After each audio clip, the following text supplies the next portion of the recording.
Hey, is this thing on? I'm enjoying having my laptop, which I can just sit here at the shrine. Park it here in the corner here. See that there? You can see all around. Hey! there's the shrine back there. There's the bullet trains back there. Lots of stuff. Anyway, I'm going to park it right here and sit here on this Engawa here. Sorry, I have to look at my socks in there. How disrespectful. I should drop my socks on the ground. I should put them there along with my umbrella. Anyway, let's get started. This is an email that's a response to a message I got from a friend of mine who asked me a question. And this is someone who I feel pretty close to on the internet. Someone who I should say has stuck with me through my outgoing times and my more inward times, and has remained a constant friend throughout. And I really do appreciate that. I won't name this person, although I suspect that he wouldn't mind if I did. Anyway, I received an email that I've been thinking about, and I'm happy to respond to this. I'm really happy to have been asked my opinion, because I want to share what I think are some positive news. Let me get on with it. This friend of mine is a young man, and he's spent his first long episode of life away from home.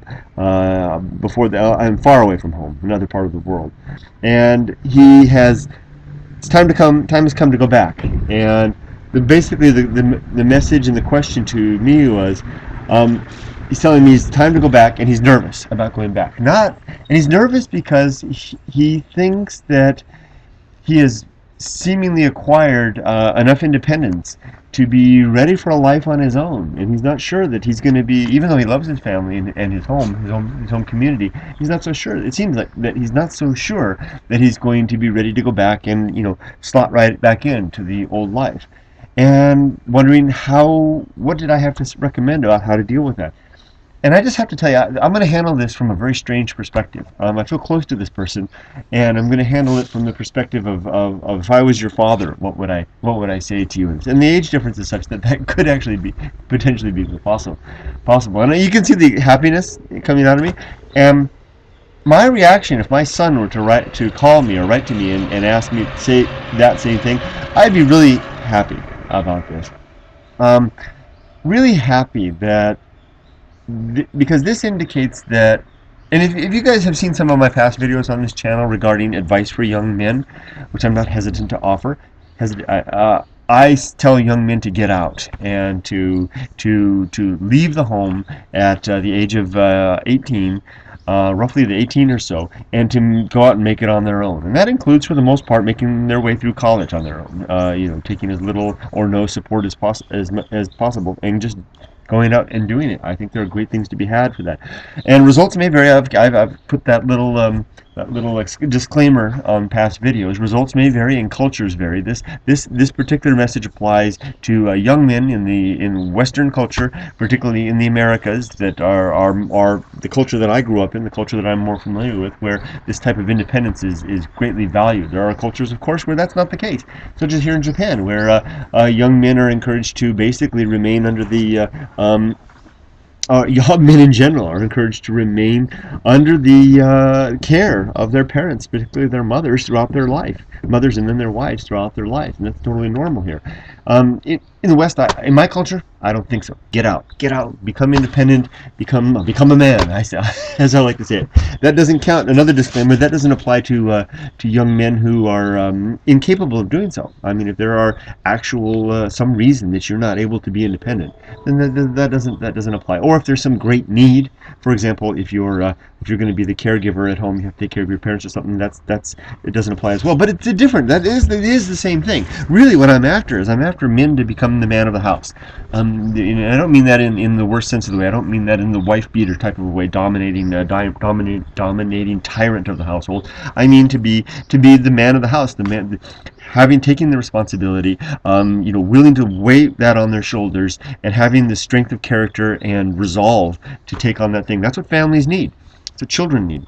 And if you are a young man and you're taking care of your parents, you're the breadwinner. You are the man. You become the man of the house, and that's perfectly fine. Yet when you are being cared for by your parents as an adult man, they won't respect you. They may be happy to have you around as part of this slightly dysfunctional, maybe very dysfunctional type of a situation where some parents would like to have their kids around in order to make them comfortable, but all the while doing their kids a great disservice if the child isn't pulling their own weight. In fact, pulling the lion's share of the weight if the adult male is not doing that. And to a degree, this applies to women as well, but I'm speaking to the men right now. So, knowing that, if my son who went away for a year or so, however long it was, and then was ready to come back and wrote to me or called me and said, hey, I'm not so sure I'm ready to come back. I'm not sure that I'm gonna fit in terms of, I found my wings. I'm the independence that I have, the freedom. I would be delighted. I would say, basically. And the advice, and he said, if my son said, what should I do? I would basically say, keep it up. Don't go back. When you come, if you decide you're going to come back to the community, and this is what my own dad told me. My own dad told my brother and I, he cut the age off at 20. He said, at the age of 20, you're out of the house. You're on your own, and you can never come back. I'm sure that he meant never come back as long as you're able-bodied and capable of that. If one of us became injured, I'm sure he would let us back in a moment. And my brother tried to come back at one point in life. In his mid-20s, he failed utterly, and I think Lyle will know what I mean. I mean, he and I both failed utterly at points in our life. He asked my dad to come back. Lyle was, nearly destitute, and asked to come back, and Dad said, no, you're out. You're on your own. You're an adult man. Go stay out there. Do it. So if you were coming back, you were my son, you're a grown son, and you spent a year away, and you're coming back to the community and said, I don't know if I'm ready to come back and integrate into the household and the community, I would say, here it is. Come back, stay for a limited amount of time, and get out on your own. And that's what I would, but do it the other way around. I have the chance to tell this to my friend. Tell your folks you're coming back, and then you're going to make it 3 months perhaps. Say within 3 months you are going to be on your own, an apartment, job, a vehicle, and you're going to be on your own. And I know that can be done because again, results vary. It's a tough economic times, I know, but I came back to the United States from Japan after my first time here. I had $4,000, and I bought a one-way ticket. And I arrived. I stayed at my dad's house for 2 weeks, which was long enough to. And this was my decision. This was long enough for me to buy a car. I bought for $2,500. I bought a truck, and then I took that truck and my camping gear, which I brought with me back from Japan, my sleeping bag and stuff, and I drove to Santa Barbara, which is where my girlfriend at the time, and I decided I came over. I was the vanguard. She stayed in Japan until I got everything set up. I drove to Santa Barbara. I slept on the beach, not even in a campground. I just slept on the beach every night, took showers in the beach showers, where they wash off your feet and your head. It's cold, water. I took showers there. And I started job hunting and apartment hunting, and I had the most earnest, and I had $1,500 less than that left at that time. And I got it all worked out. I found a landlady. I told her my story. She had ran this apartment, one of the very first apartments I looked at. And she, even though we had no credentials, we had no background, coming from a foreign country with very little money, not enough for very much of a deposit, she said sure, and she let me stay there. That next thing I did was I looked for a job, and the thing I was going to do was take the very first job that I found. It didn't matter, no cherry picking. I took a job that was rather demeaning. Actually, my dad, when he found out what job I got, he was actually disappointed in me. He said he actually told me that he didn't think a college-educated man should take a job like that. But I wasn't going to about to pick. I didn't have enough money. I told myself, and I learned that from somebody else I respect, to take the very first job you get and then build from there. You can that's your springboard onto other things. It may have actually been my dad who told me that, who kind of went back on that when he found out what I was doing. Anyway, that job turned out to be, I stayed there at that job for 4 years. Turned out to be one of the best jobs, even though it wasn't, in terms of money, it wasn't one of the best in terms of I didn't do much for my career of anything, but in terms of here, in fact, the person who was my boss, I just sent her a message earlier this week, telling her how much, before even any of this came up, telling her how much I learned, how much I valued the things I learned in terms of the better things in life from that job. So get back. Give yourself a certain amount of time, maybe 3 months or so. Tougher times now, maybe 4 or 5. And I don't know. Don't extend it on too long. Get it happening, and come back, get that job, get that apartment of your own, and start that life on your own. And you're set. I mean, you're not set in terms of getting over any problems. I mean, you may face a whole life raft of, life worth of problems ahead. But I think that this frame of mind that you're coming back with is the ideal frame of mind for a young man your age to have.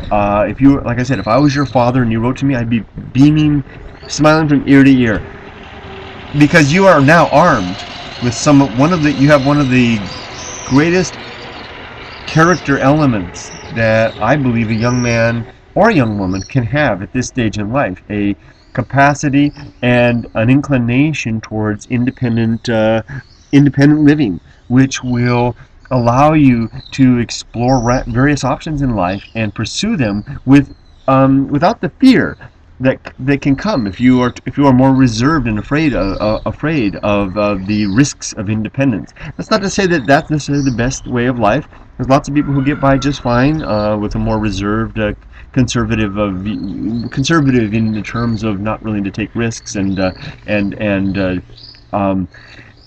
explore outside their comfort zone, and that's fine. There are people who do that. But for me, my preference, and this is my advice that was offered, I see that's as a virtue to have, exactly what you've had. So I would be delighted in what I'm hearing. I would be especially delighted if you told me you were going to come back and you were going to be with me for my family for 3 months or so, and you were going to head off on your own. And especially if you were going to stay in the community with us. I mean, what more could a parent hope for? Have their kid around and in the community, but yet independent. And if you told me you were headed off to other parts unknown in the world, or maybe off to some other part of the United States, I'd be delighted as well. So I don't think that there's nothing but good stuff that's going to come from this, my friend. You basically you achieved an amazing thing. You really have. You have a lot to be proud of, and little to worry about in terms of the consequential stuff related to that. You have plenty to worry about in terms of the life challenges ahead. But hey, that's what this is all about. I mean, if you expect to ever get to a position where that stuff ends, then you expect to be dead, because that's what all this whole game is about, apparently. Well, let's see. I'll go ahead and sign off and congratulate you on that. I'm going to toast you with a cup of coffee from my Stanley thermos, which I just got. And I'm going to toast my friend here with the last dregs of my coffee. I salute you, my friend, for your achieved independence, and better yet, for your inner comfort with said liberation. Take care. Keep me informed of how it goes, and good luck for the rest of you. Hey, life is life. Just go give it a try. We did before you know it. Take care. Got to swirl in. Bye bye.